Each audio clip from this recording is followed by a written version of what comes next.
So it's a great to celebrate about Epilepsy Day today. It's a great opportunity for us to collaborate with Medanta Hospital. So our Dean ma'am, Dr. Sally ma'am, who is Dean for the School of Allied Health Science, is waiting. So she is also present here in this meeting. So it's a great opportunity to celebrate actually Epilepsy Day because it's a old disease and lots of needs are related with this disease. So we'll be listening and thank you, great acknowledge to you for joining even your very tight schedules to have a presentation with Sarda University. So Sally ma'am, good afternoon ma'am. So Good afternoon, Dr. Soma. Good ma'am, evening, in fact, to good evening. Ma'am, I like to tell you, I like to request you to speak little bit about. right. Thank you, Dr. Shoma. It's an honor that every time you come up with such events, and it creates so much of awareness amongst all the stakeholders there. And yes, this is also an important step in that entire area. And today being an International Epilepsy Day, I think it is a chance to highlight the causes of epilepsy, and almost from what the data that I have got is almost 50 million people across the world are affected by epilepsy. And for a common man, epilepsy seems to be just a seizure that comes and goes. But I understand that this a webinar or a seminar of this nature would be so important to highlight the problems that the people are facing day in and day out. The people who are actually into the ambit of an epileptic problems that they are facing. And I feel that awareness such as this would be it's kudos to the families, to the caregivers, to the people who are undergoing these kind of problems every day. It gives us a chance to see the extent of issues that they are facing and appreciate the hardships that they are going, the onset of such events, to what extent we can actually understand their problems, come up with probable solutions for them, treatments and timely interventions to these kind of issues. I think that should be the highlight of today's talk. And it's a great pleasure for us every time to be associated with Medanta. And yes, Dr. Soma has been doing a lot in this direction. And I extend my warmest welcome to Dr. Vinay Goyal, and of course, Dr. Shubhang Singh, for your time and for your efforts in joining us in this session here. I think we will look forward to more of such sessions with you. And I hope that once the online sessions are over, it would be a great pleasure to have you in person with us and with our students to organize more such associations. And yes, I really feel that events such as this does have a lot of meaning in our society, and also for the young minds who have joined us and the faculties who have joined us here. Yes, it's a learning effort, it's a learning session for them. I'm sure whatever is being learned today in this session would be carried forward by the students and by the participants who are joining us in this session here. I'm sure each one of them will be able to act as a flag bearer and spread further awareness about this problem, where in a normal sense people underestimate the entire cause of something like this. And I think it does have a lot of significance in today's world. Thank you so much, Dr. Vinay and Dr. Shubhang, for joining in. I'll be looking forward to your session today. Thank you so much. Yes, thank you, ma'am, for highlighting. So, Dr. Hamid, please. Okay, ma'am. Welcome to all. Good evening to everyone. As you know, today is the 8th February and is the World Epilepsy Day. And our session is about epilepsy treatment, meet, and we are going to talk about recent advances in neurological science also. As we all know, epilepsy is the most common neurological disorder which affects 3 to 12 people per thousand population in India. Today, here we have Dr. Vinay Goel as a great speaker on our today's webinar. Dr. Vinay Goel sir is Director Neurology, Institute of Neuroscience, Medanta Hospital. Sir has completed his MBBS followed by MD in General Medicine from RNT Medical College, Udaipur. Post completing his DM in Neurology from AIMS Hospital, New Delhi. There has various publication, articles, and chapters in both national and international papers and journals. Sir also has won several awards by several associations. He is also president of Movement Disorder Society of India. We welcome you, sir, from Sharda University for today's webinar. Now we will be happy to hear more from you. Thank you, Dr. Hamid, for kind introduction. I am Dr. Vinay Goel. I am director at Medanta Institute of Neurosciences. I was professor in AIMS till 1 year ago when I took voluntary retirement and I have joined Medanta. So today is a World International Epilepsy Day. International League Against Epilepsy and International Bureau of Epilepsy from Europe decided long back that every second Monday of February will be celebrated as World Epilepsy Day. Why we celebrate World Epilepsy Day is just because to highlight this day and create more awareness about epilepsy. Large number of people who are not able to have an access to the medication. Some of them are not able to have an access to the doctor. Those who have an access to the medication, they may not be sufficient for them to treat their epilepsy. So these are some of the reasons. Infections are one of the common causes, especially in India. When I was a student, we used to believe that about 60% of the patients who have epilepsy is because of neurosis, which we all of us know that जो बोलते हैं दिमाग में कीड़ा चला गया है उसके कारण जो दौरे पड़ते थे. I over the period of last 20 years have been seeing that the number of these patients who are coming to us are gradually declining. That is because of massive increase in the awareness about food hygiene, and we know that it can be diagnosed easily, it can be treated easily, and practically these are the patients who do not require these medication after some point of time. So what I've done is I made very simple slides and I'll go through my deck of slides. Can somebody allow me to screen my screen?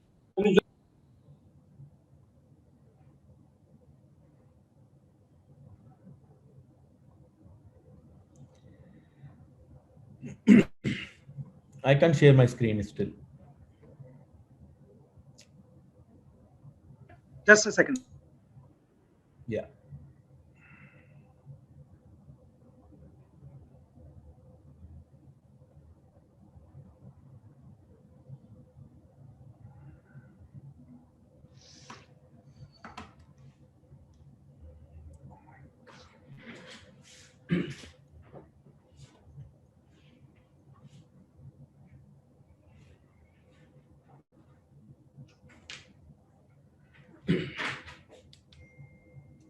Done, sir. Yeah, just hold on a second.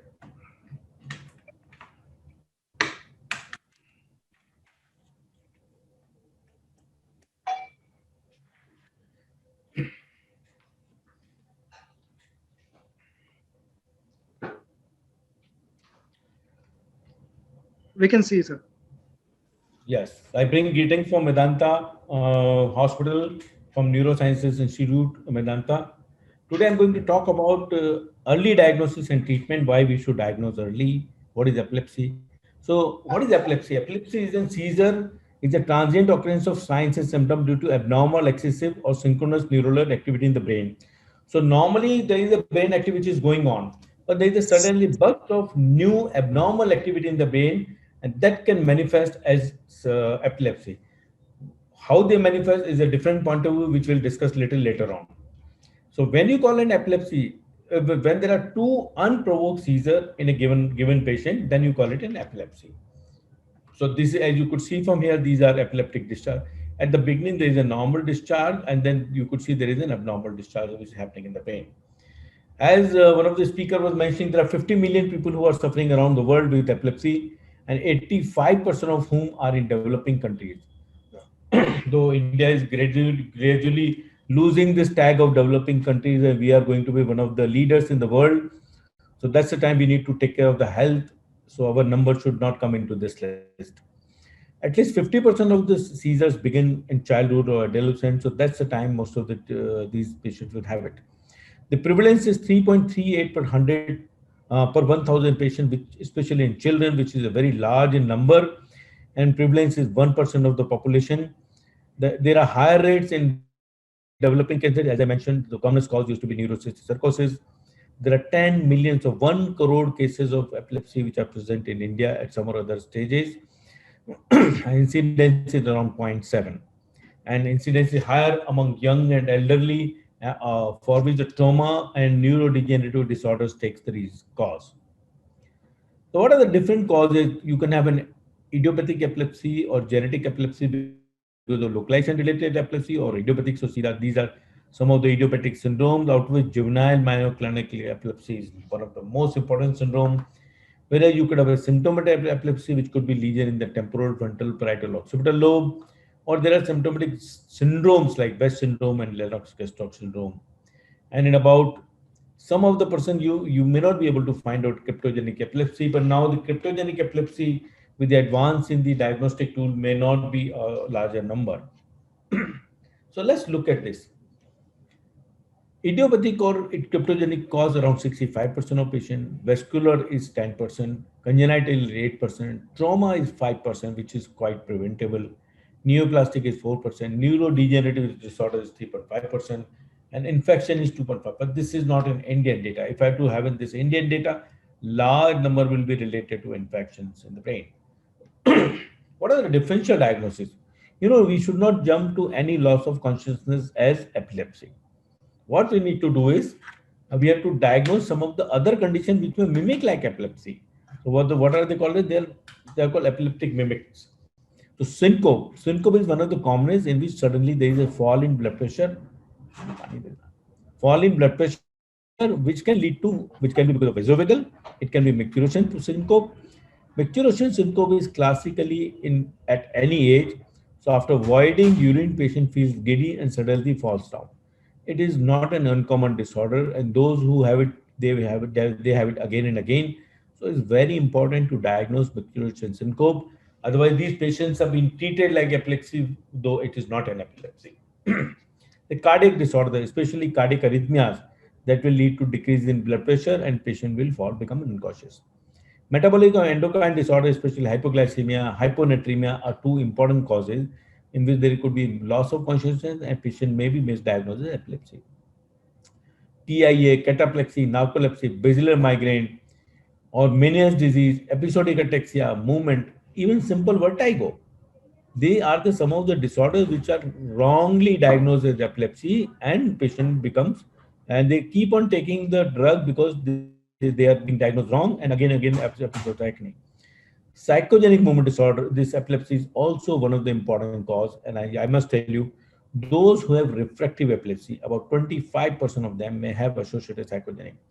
So 25% of patients may have psychogenic as well as true epilepsy. So these are the of patients who are very difficult to manage because sometimes they will have a true epileptic seizure and sometimes they will have a false pseudo-epileptic seizure. So it becomes very difficult to increase the dose or decrease the dose. So please educate all your patients to make a video on mobile if there is an attack.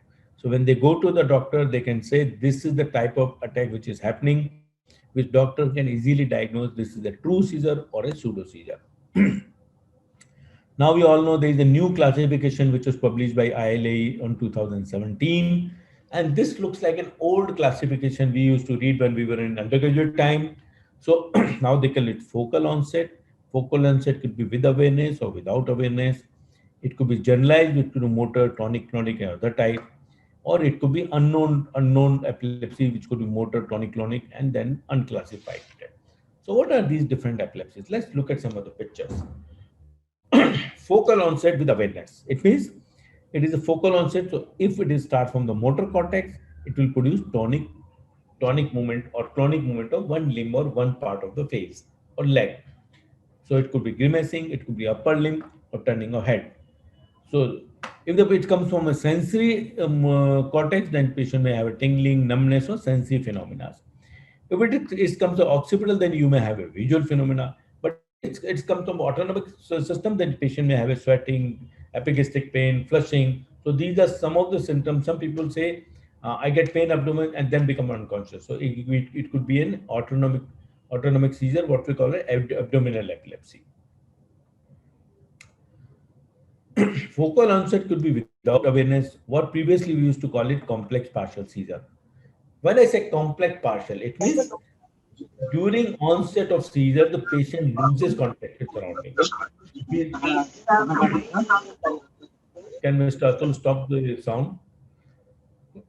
So during epilepsy, you lose contact with surrounding. So you may not know what is happening. What are the other phenomena which can happen? You can have a automatism like chewing, wiping lips, or these are or picking clothes. So sometimes patient will do movement like this. They may have a tongue biting or lip biting. So these are some of the phenomena which can happen during this period. This is the classical picture of generalized seizure. They usually start with tonic movements. So suddenly one part of the limb may suddenly become stiff, and then there is a jerky movement, what we call as clonic movement. And then post-ictal confusion or fatigue is a very important phenomena for diagnosing seizure. And this phenomena differentiates true seizure from pseudo seizure. Some of the older classification, absence epilepsy, which is usually in the children. Suddenly, while reading loudly, child becomes mute. He stops talking and gives a stare look. The eye may be looking straight or rolled up, and patient does not respond for a fraction of a second. Other important thing, like in other seizure, patient does not gain consciousness. Here, patient immediately gets consciousness and it resumes the activity. If we do an EEG of this patient, suddenly a burst of abnormal activity will come and then it will stop and then patient resume normal activity, which is very important in children to diagnose because these are the children who may present in the class with absent-minded children or those who find difficulty in coping up with the class because they are getting seizures in the class. Status epilepticus is when any seizure lasts more than 5 seconds, 5 minutes continuously. It is altogether a chapter to talk about, but please remember, any seizure which does not get control in 5 minutes, it should be labeled as status epilepticus and it requires an urgent medication and this is a medical emergency. Febrile seizure is usually in the children from 3 months to 6 months to 6 years of age. Usually child will have a very mild fever. They will get generalized tonic-clonic seizure. They are not partial seizures. Sometimes fever may be proceeding, fever may be during the seizure or fever may follow. So sometimes parents may not know fever happening before, but they say कि नहीं दौरे के बाद में fever आता है. So these are usually 1/3 of them becomes okay, 1/3 may require treatment and 1/3 may convert into long-term epilepsy. That is the statics. Myoclonic seizures are another in which you will have sudden jerk, which could be jerking of head, jerking of limb. Sometimes the jerks are so violent that these children fall. And in some of the syndromes, they may require a helmet to be worn all the time to prevent multiple head injuries. Similar type of disorder is atonic seizures, in which, like in myoclonic seizure, you get a jerk. In atonic seizure, you suddenly lose tone. A child, usually it is partial in the form that suddenly you may have a head drop, but on the contrary, you may have a sudden loss of tone of the entire body, and you may fall down. That is also a possibility. So what are the seizure triggers? It is important to know seizure trigger because these are completely avoidable. So missing medication is the most important reason that your seizure will trigger. Stress, anxiety, hormonal changes, especially during menstrual time and post-menopausal time. Dehydration, lack of sleep and extreme fatigue. Lack of sleep is very important, especially in patients who are having juvenile myoclonic epilepsy because their epilepsy seizures are classically precipitated when there is lack of sleep. So these are children or adults who, when they don't sleep in the night, next morning they get a seizure. and next morning they get jerk, which are myoclonic, followed by seizures. Photosensitivity, especially the sparkling light in the TV games or in the movies, these are known to precipitate seizure. All drug abuse and alcohol are known to precipitate seizure. Certain medications, so before you take any medication, if you are on anti-epileptic, you must discuss with your doctor about the new medication. As I mentioned, febrile seizures, some of the children may get seizure during fever. What is the first aid when you have a patient who suddenly gets a seizure? This is the very important slide, especially for all the laymen who are not from medical background. If you get a seizure suddenly, first you check that he's not choking, loosen his clothes, just turning on one side by 90 degrees. Don't do anything, just turning. May remove all the objects which are surrounding so that he does not injure while having seizure, tonic-clonic movement, he does not get injured by surrounding objects. Please do not put anything in the mouth, no chammach, no finger, no water, no pani, no glucose, no medication, no pencil, no shoe, nothing. Some people ask me, अगर उसकी जीभ cut रही है तो क्या करें, तो वो उंगली डाल के उसकी जीभ को बचाने की कोशिश करते हैं. मैंने ऐसे पेशेंट देखे हैं जिनकी वजह से उनकी जीभ उंगली पेशेंट ने बुरी तरह से काट दी और उनको सर्जरी कराना पड़ा. तो please do not put anything in the mouth. Most of the seizure will subside within 2 to 5 minutes. So you don't have to do anything. Just turn him on one side and make sure the patient is breathing well. If the seizure lasts more than 5 minutes, that's the time you need to go to immediately hospital. And do not restrain. अगर उसके हाथ में ऐसे ऐसे झटका आ रहा है तो उसको पकड़िए मत. आपको एग्जांपल बताऊं, एक बार दो दोस्त जा रहे थे, एक दोस्त को दौरा पड़ा और उसका हाथ जो ऐसे मुड़ने लगा. जब उसका हाथ पीछे की तरफ मुड़ गया तो दूसरे दोस्त ने सोचा ये पता नहीं क्या हो गया. उसने उसके हाथ को उसी स्थिति में पूरा घुमा के दूसरी तरफ और उसको ठीक कर दिया, विदाउट रियलाइजिंग कि उसने उसका शोल्डर जॉइंट पूरा तोड़ दिया. तो कभी कभी दौरे से इंजुरी कम, आपकी इग्नोरेंस से इंजुरी ज्यादा होती है. ऑलवेज वॉच द टाइम कि with in 5 minutes your children should get sick. अगर आपको 5 मिनट में नहीं आ रहा है तो कुछ नेजल स्प्रे भी आते हैं जो आप अपने डॉक्टर से बात कर सकते हैं. मिडाजोलम आता है जो कि आप किसी को भी दे सकते हैं और एनीमा की तरह से भी दवा की फॉर्म में आती है. उसके बारे में आप अपने डॉक्टर से डिस्कस कीजिए. What are the common tests we do to diagnose epilepsy? EEG is one of the commonest cause. EEG is recording brain activity, which I showed you earlier, which can be associated with a video recording, and we can do up to 7 to 14 days of long-term video recording, especially in children or adults who are having uncontrolled seizure. And when we want to do surgery, we do long-term video EEG, precipitate multiple seizures, and see from which part of the brain these epileptic attacks are coming, so we can operate and the patient becomes fine. MRI is also a wonderful tool, especially to look CT scan or MRI, depending on the type of disorder they have, and they will help you to identify a lesion I'm going to show you later on. SPECT sometimes is required when the CT or MRI does not give a good localization. So during we call it ictal SPECT. It means during seizure we inject a dye and then do SPECT. So that will identify from which area of the brain the epileptic attacks are coming. Magnetoencephalogram is more of a research tool, so it is not done routinely for the purpose of management. Some people ask me, can I drive? So according to Indian Motor Vehicle Act, anybody who gets an epilepsy cannot drive. If next time you go to take a driving license, please read there is a mention that do you have epilepsy? If you tick that, you will not be given a valid driving license. Now, if you read literature about this, different countries have different guidelines.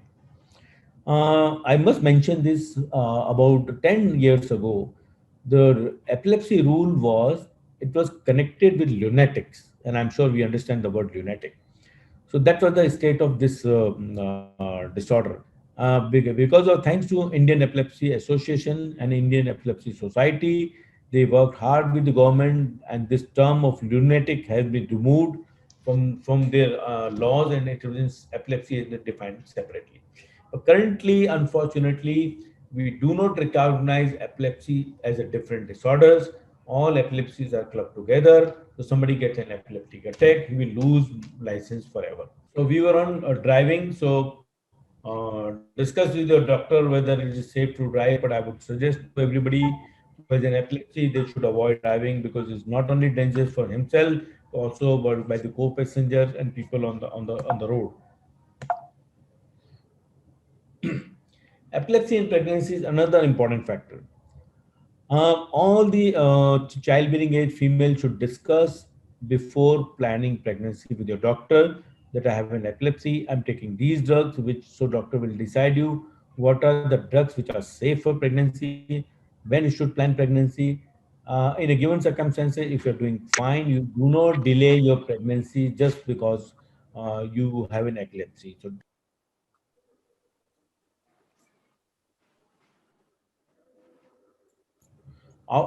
can you hear me?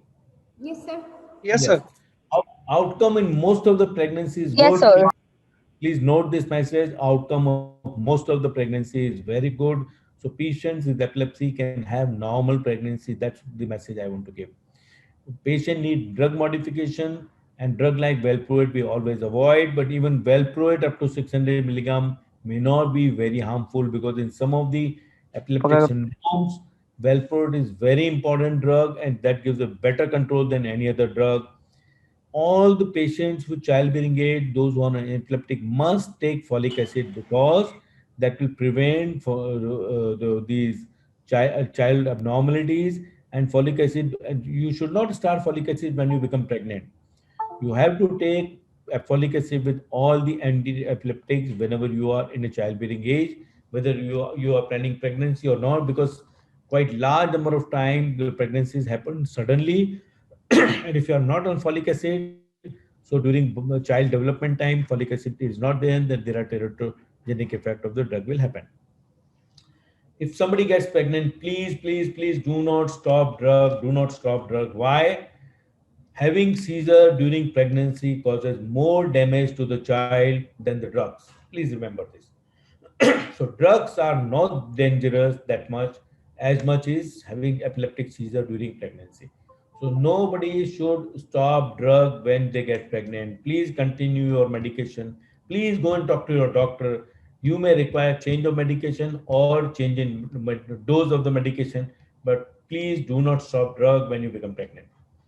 The risk of malfunction in fetus is very low. In general, it is 1 to 2%, but those who are on the drug with epilepsy, the risk is around 2 to 4%. Or if you don't take drug and if you are getting epileptic seizure, then the chances of having teratogenic effect are more. So please remember this. When to stop medication? This is a very important factor. Some of the syndromes like JME, they may require treatment for lifelong. So you give very small dose of Valproate or levetiracetam or whatever drug your doctor has chosen for you, you do very well. Please do not stop drug in JME. JME classically starts from 8 years to 18 years of age. Classically, the syndrome is when you don't sleep well in the night, next day morning you get seizure. Whenever there is a sleep deprivation, you get seizure. Child is sleeping in the morning, parents will wake him up, utho utho school jana hai, child will get seizure. So sleep is an important factor in children with JME. So they must sleep adequately.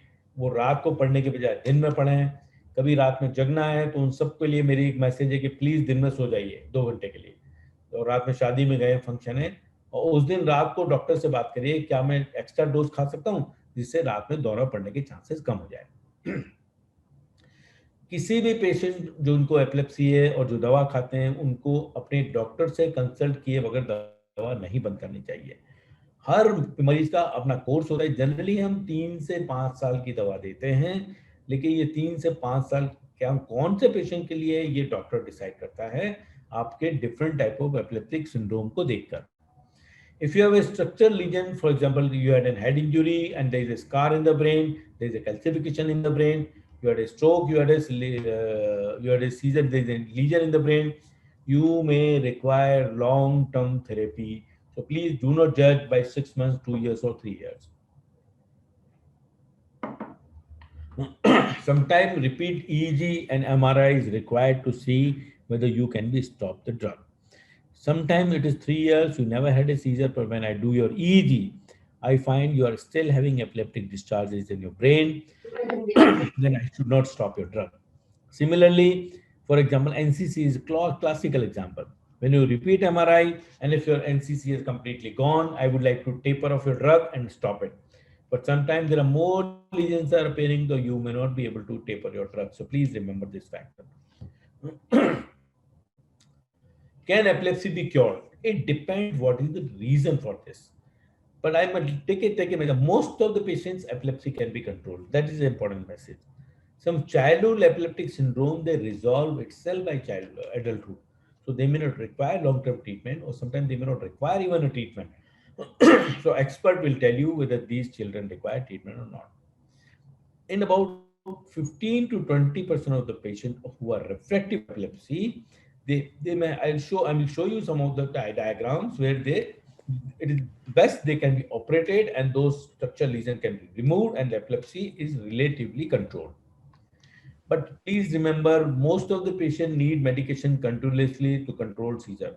I see sometimes patient is not having seizure for 3 months, then the patient start missing dose. कि कभी कभी रात की dose miss कर देता हूँ, कभी सुबह ब्रेकफास्ट की डोज मिस कर देता हूँ, तो वो अच्छी बात नहीं है. उन लोगों को हमेशा इस बात का ध्यान रखना चाहिए कि whenever they will miss the dose, the chances of having epilepsy seizure are high. Then they will have to again take treatment for 2 to 3 years. So please do not miss your dose.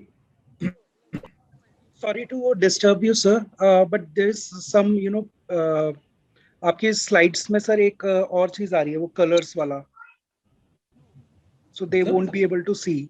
Sir, multiple slides आ रही है. Slides के साथ में sir एक pencils का वो आ रहा है.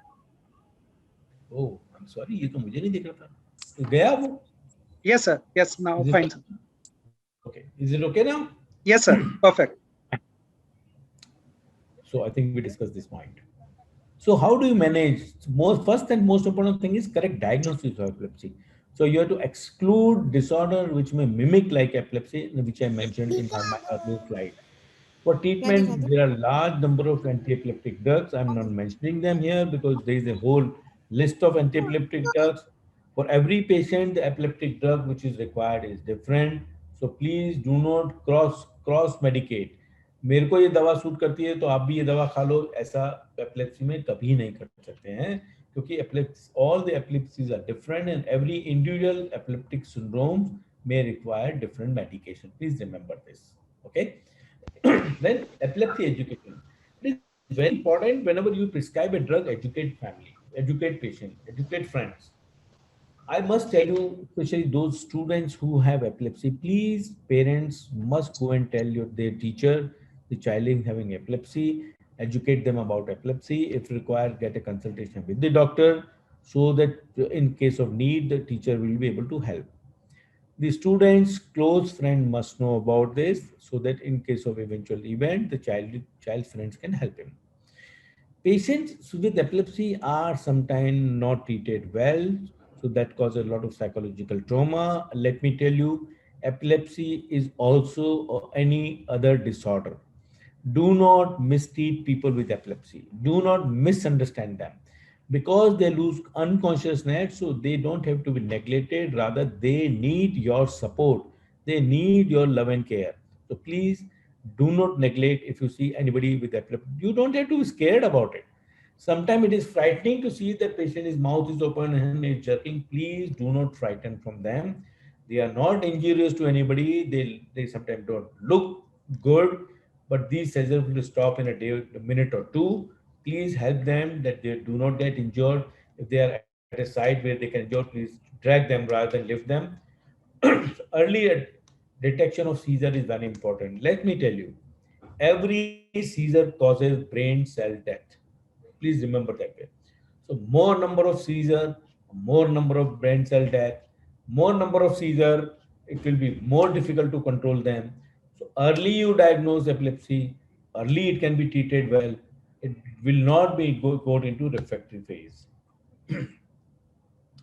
When to start medication? As I said, you have to exclude mimic, otherwise you end up starting anti-epileptic drugs in patients though they don't have an epilepsy, which I do see sometimes. Don't start anti-epileptic if you are not sure about it. For everybody, those who understand or those who have Anybody in the family who has epilepsy, for those, and also for general public, I must tell you one important message. Whenever you see a patient who is become unconscious or is showing abnormal movement, please stand 5 feet away, take your mobile and make a video. This video is an excellent information for a doctor. Do not focus on face or leg or arm. Just, I always say, stand on the foot end, 5 feet away from the patient, and shoot entire video of the patient, whatever is happening, so that doctor will be able to find out whether this is a true seizure or what type of epilepsy it is, and they will be able to help you. Usually, we wait up to 2 seizures before we treat, because after first seizure, 40% of the patient may not have seizure. So we do CT scan, MRI, EEG, and all the tests whatever are required. That will help us to decide whether the patient requires treatment or not at that point of time. Okay. If we're uncertain, then time duration may help. Sometimes, we are not sure whether he's having seizure. Then it's a discussion with the patient when to start and when not to start. So it is also choice of the patient. Sometimes if there is a single seizure, his CT, EEG, MRI, brain is normal, then we sometimes advise that you may not take a drug and you can wait. But it depends on the profile of the patient. Say my child is studying alone in hostel, then I would say please start medication rather than wait for second episode. Patient is working away from home, and most of the time it is discussion, and then if the patient comes to me 3 months after first seizure, then I know 3 months he never had a seizure, then I may decide to wait. Somebody who had a seizure today, then it will be very difficult for me to decide whether to treat or not to treat. And that's the time I would like to treat rather than wait. There are some epileptic syndrome, if we diagnose that, then we know they require treatment even if it is a first seizure. What are the different considerations in the management? What is the underlying pathology, age and gender that will decide what drug to give, seizure frequency, medication side effects. Some of the drug you may not be given. For example, some of the drug causes weight loss, some of the drug causes hair loss, some of the drug causes appetite loss. So some of the drug causes weight gain, and associate somebody is a diabetic, somebody is a hypertensive, somebody has other metabolic disorder, and so different syndromes for the seizure type. So this will be a evaluation of all the factors before we decide to treat them. ना कहलाई कि वो mobile देखते थे लाई ना तो तू बुझे Can Rita Kumari ji close his mic? So now you should ask me how many medication to give. Please learn. When you give first medication, about 73% of the patient, 53% of the patient will be fine, and 40 they will have a seizure, and 47 will be fine. When you add another drug, the 13% more of the patient. When you add third drug, hardly 1% more patient will respond. So best response is when you are okay with one drug, relatively better when you are on two drug. But adding from 3 drug to 4 drug usually does not increase your chances of becoming better. I think this is showing the same thing. With anti-epileptic, I think I have already discussed what are the different seizure types, which is epileptic syndrome, then drug pharmacokinetics, interaction with other comorbidities. If you are taking already some drugs for other disorder, I will have to see you to it that what are the drugs which are safe for you, what is the best efficacy for you, and that's how we decide. And also the cost. Now the newer drugs may be more safer, but they are more expensive. So sometimes we have to decide to save the cost. I always say never discuss among yourself. Please ask your doctor the which anti-epileptic drug to do. Surgery. I'm sure those who know about epilepsy, we know that epilepsy surgery itself is a big subject. It is only indicated in partial epilepsy, only indicated in refractive epilepsy, which are around 15 to 20% of the patients. About 70% of the patients, large number of patients will have mesial temporal sclerosis, and when you treat 70 to 80% patients become fine. See, some of these are some of the hippocampal atrophy. As you could see from here, there is an atrophy, ganglioblastoma, so there is a tumor. DNAT is another type of tumor which can be treated and operated. Cortical dysplasia, these are developmental cortical abnormalities which can be operated and they can be fine. AVM is another reason, and cavernomas, if they are present, they can be best Sometimes if there is a cameranoma, we said keep taking anti-epileptic. Cameranoma may not require a treatment because the only major presentation is epilepsy. When you are doing, these are some of the advanced methods.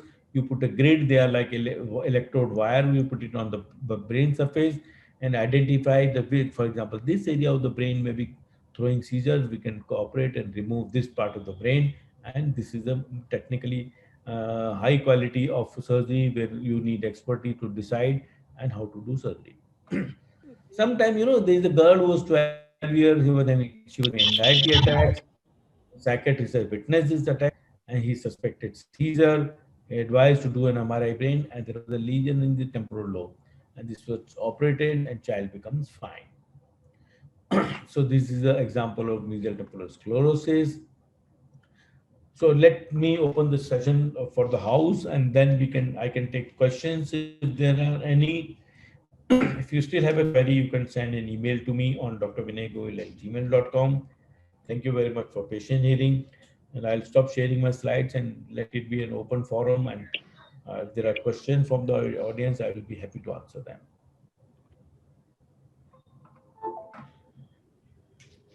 Over to you, Dr. Suma. Yes, I think we have lots of intern students and PhDs. Also, they have queries for the neuroscience. So, say and other, please ask questions to Dr. Goyal about medications, AEDs, anti-epileptic drugs. They can raise their hand and then they can ask the question. So, good afternoon, sir. So, what you told us all about is about strokes in general, right? And I've been asking you questions like I have till now. So, my point is that even though you talked about having strokes once or thrice, right? What if a person, you talked about strokes in like as people who have them over a period of time, but how about we have a stroke and of course we don't know exactly what our problem is and we don't know exactly where we stand. Excuse me, I'm hearing yes, sir. telling stroke. No, sir, I'm talking about the general neurological diseases that we have in India. Like stroke is one of the most famous ones, right, if I'm not wrong? Right. So if like you talked about it, you said that people have strokes like once or thrice and then they come up to the hospital. But what if we come up to the hospital and we as citizens, we are not educated enough to know what strokes are, right? And if we come up to the hospital and we tell them that, okay, we've had this for a couple of times, how do you suggest that we fix this solution? How do you suggest that we fix this problem of citizens not knowing exactly what a stroke is in general before getting on to the more complex problems? I don't know who is asking me this question, but if you So heard this my is Shreya Varshney from Sharda University. I'm doing masters in clinical research. My point is, if you heard my talk is on epilepsy today. So today, because of the International Epilepsy Day, we are focusing on epilepsy and not stroke. Yes, sir. I'm so sorry. I don't mean to disrespect. I'm so sorry. I mean in general, like even in epilepsy is what I mean. Like I'll just be honest, like us citizens, if you talk to anyone who is not related to the biology, course, we are not really that aware of epilepsy or strokes or all of these neurodegenerative diseases, or not even just neurodegenerative, just diseases in general. How do we fix that? The Rightly International League Against Epilepsy and Indian International Bureau of Epilepsy have started this yes, sir. World International Epilepsy Day so that people like me give talk to the public and they make them more aware about epilepsy. When you're talking about stroke, whether it is a stroke or epilepsy, yes, sir, whenever you have a first episode, please consult a nearest hospital first. They will be able to give you first aid. They will be able to guide you whether you need to go to a higher center or whether it is actually a stroke or epilepsy, and then you will be able to guide you better. Okay. So, but I'll just be honest. It's a very honest and genuine question. because I myself am doing my internship at Max Saket, right? And we are not that aware of neuro as a whole topic in all, right? Like we don't even talk about the small, like you're talking about epilepsy, but what I'm asking you is that epilepsy to chalo theek hai ek hai, and I'm really glad that I got to hear you in this. But what my point is that we don't really get to know about diseases as general in overall. Like, how do you suggest that us, a coming generation, talks about it as a topic? You know what I'm saying, right? I mean, I'm sorry if I'm. Sure, what is the question? But let me answer it. See, whenever there is a disease disorder, all the disorders are not known to general public. What general public need to Right. know, first of all, is this a disease? If they have a doubt, the first contact point for every person should be their family doctor. Because family doctor knows you and he will be able to guide you whether you need to go to a specialist or this is not a serious issue. And if your family doctor says, no, you must consult a specialist, then you should go to secondary or tertiary level hospital. So your answer to your question will be any health issues, whether it is epilepsy, stroke, or anything, you first consult your family physician. So they will be हाँ able to. Sir, पर वो हमको opinion नहीं मिलता ना कितनी families को. Madam, Please, जब आप family physician से मिलेंगे, he will be able to guide you whether it's a serious issue or not, and he will guide you which specialist to contact. Okay. Anjali Kumari. Hello, sir. This is Anjali Kumari now. So my question is this: what is the main difference between seizures and epilepsy? Okay, wonderful question. See, seizure is an is an attack. So you attack, you call it seizure. When these are epileptic attack or non-epileptic attack, as I mentioned, when you call it epilepsy, when there are two unprovoked seizures, then you label them as an epilepsy. Because labeling somebody as epilepsy is sometimes a psychological trauma. Somebody had an hypoglycemia, had a seizure, that is not epilepsy, that is symptomatic seizure. When your hypoglycemia will be okay, you will be fine. So that's why ILE says when you get पता नहीं क्यों हो गया, 2 दौरे हो गए consecutively, तो हमको सोचना चाहिए इनको epilepsy हो सकता है. Yeah, this is Aju Meve. Sorry, sir. My next, sir, I want to ask one question.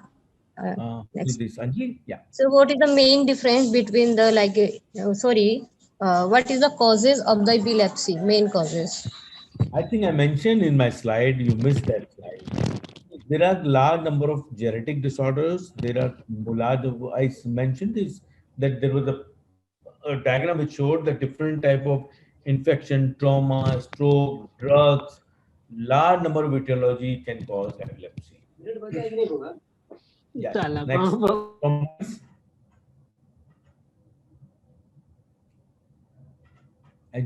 I could read. Who's the next? Okay, sir. It was a wonderful presentation to all, and also it is very clear picture about the medications which was not earlier known. And sir, just I want to ask about that recently CX Capri and also Epidiolex. They are also a little bit used for this. Sorry, I can't hear you well. Tell me again. What about sir Epidiolex and?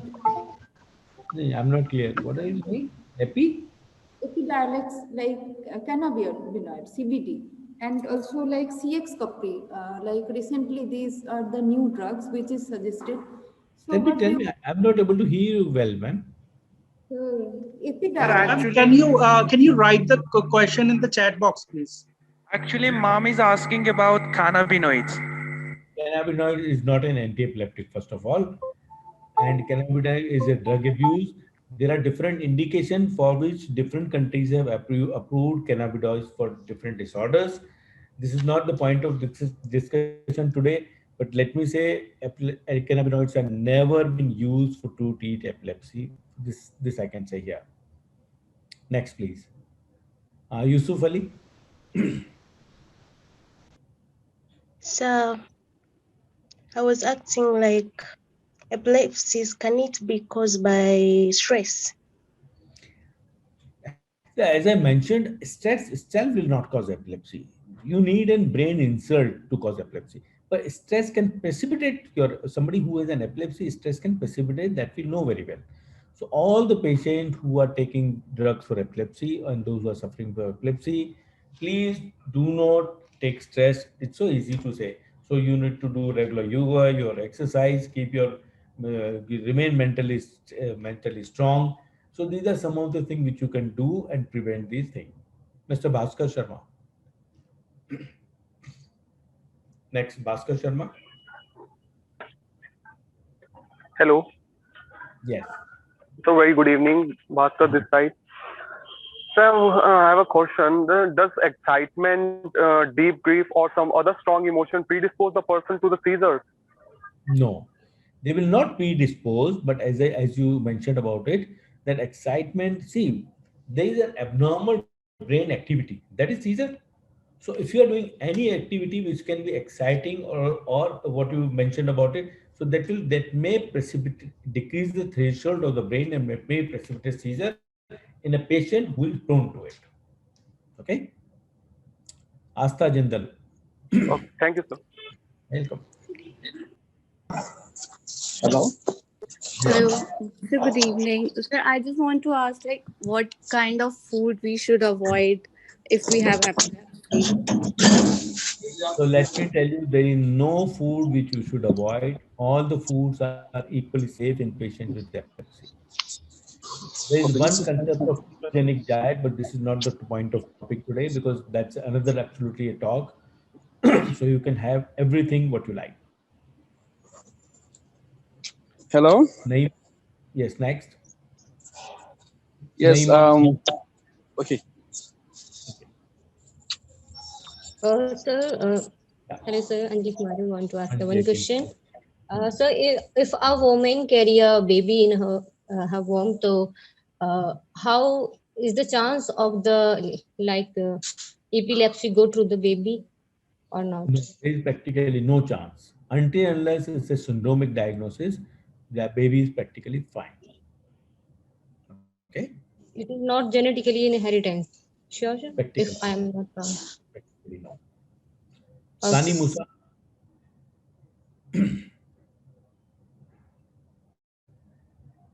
Sani Musa. Hello, sir. Yeah. My question is that epilepsy as a disease, does it have any relationship with cognitive functions and other measure of intelligence among growing children? You are talking about epilepsy? Yeah.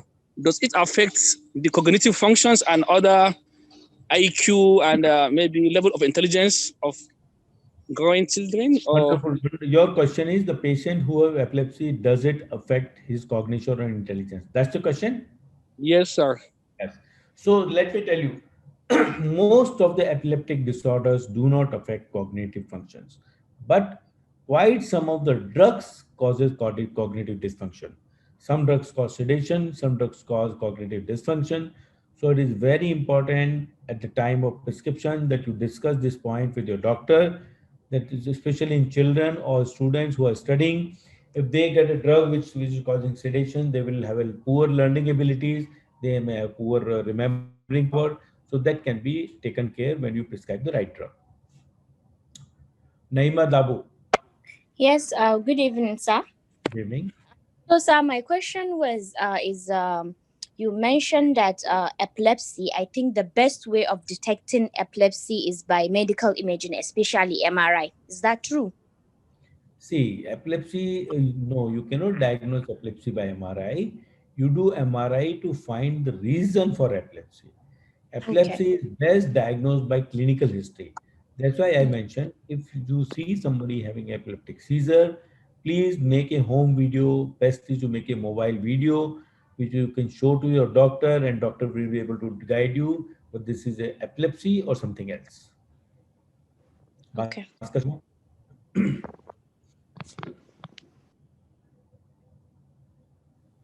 Bhaskar. Bhaskar Sharma. Sir, do I have another question? Sir, are there any effects of these anti-epileptic drugs on the behavior of the patient?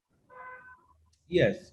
There are some drugs which change behavior. So all the patients who are on anti-epileptic drug, if there is a change in behavior after starting the drug, you must talk to your doctor and tell them that especially parents usually come back and say the child has become more stubborn, he is not listening to parents, he is not studying well, he has become abusive.